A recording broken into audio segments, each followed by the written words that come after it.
Bonjour, bienvenue sur netprof.fr. Alors dans cette leçon, nous allons aborder le management des ressources humaines. Alors il faut savoir que pour une entreprise, pour qu'elle soit compétitive, elle doit disposer bien entendu de ressources humaines, c'est-à-dire des salariés.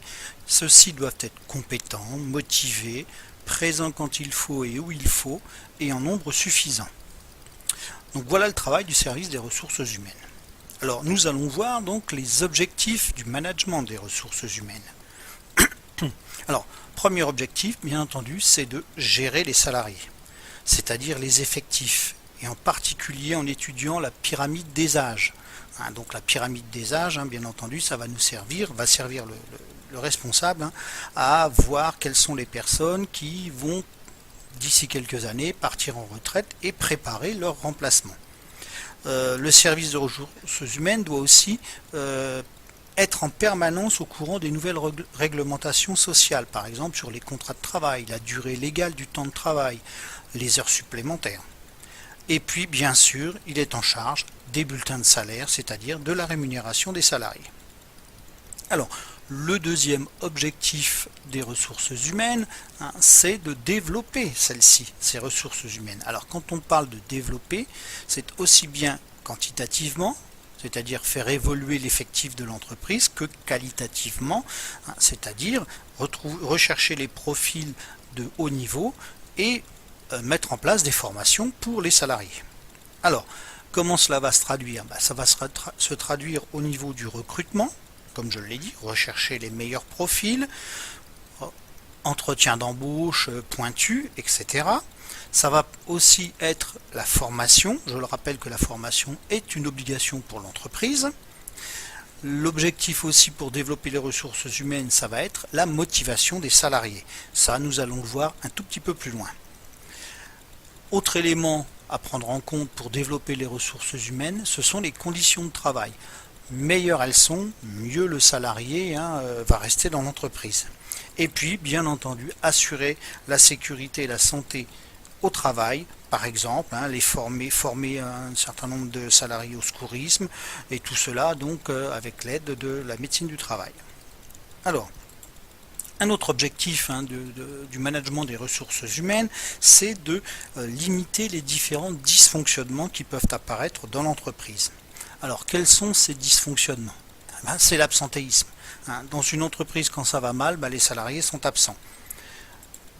Ça va aussi être la réduction du stress. Là aussi, peut-être en aménageant les cadences, les postes, les horaires de travail. Ça va être aussi la possibilité d'éviter le turnover. Alors le turnover, c'est tout simplement quand dans une entreprise il y a trop de dysfonctionnement, que les conditions de travail ne sont pas bonnes, les salariés ont tendance à démissionner et à chercher ailleurs. Donc le turnover, c'est le remplacement continu des salariés parce que on se rend compte qu'ils ne sont pas bien dans cette entreprise. Et bien entendu d'éviter les différents conflits sociaux. Le responsable des ressources humaines dans une entreprise doit rechercher le meilleur climat social, c'est-à-dire qu'il doit être en relation permanente avec les responsables du personnel et les syndicats. Alors un bon climat social débouche sur une bonne motivation au travail.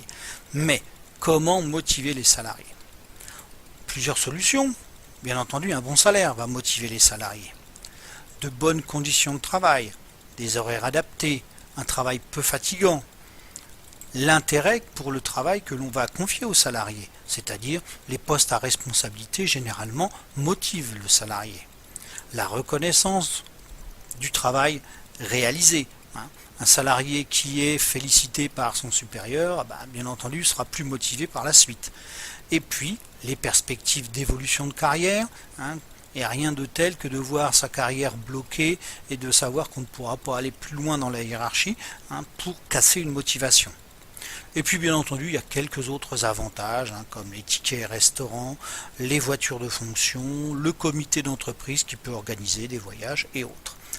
Alors on le voit, la motivation, elle est liée à tout ça, mais elle est aussi liée au style de management de l'entreprise. C'est ce que nous allons aborder, les différents styles de management. Alors le premier style, c'est le style autoritaire directif. C'est-à-dire que le chef ne fait confiance à personne pour prendre toutes les décisions. La direction est donc fondée un petit peu sur la peur. Tout ça est peu motivant. Alors j'ai pris comme exemple une photo du film Full Metal Jacket de Stanley Kubrick qui montre bien ici un chef hyper autoritaire. Autre style de management, un management paternaliste. Donc là aussi, le dirigeant est quand même assez autoritaire, il prend seul les décisions importantes, mais il y a quand même une dimension affective qui existe et il reste assez proche de ses salariés. C'est ce que l'on avait dans les années 50-60 au niveau de nos grands chefs d'entreprise. Là j'ai pris l'exemple de monsieur Paul Ricard qui était l'archétype du patron paternaliste. Autre style de management qui va vers un peu plus de coopération avec les salariés, c'est le management consultatif. Donc là c'est simple, le dirigeant va présenter les décisions qu'il va devoir prendre à ses salariés, il les consulte, mais quand même c'est lui en dernier ressort qui prendra la décision.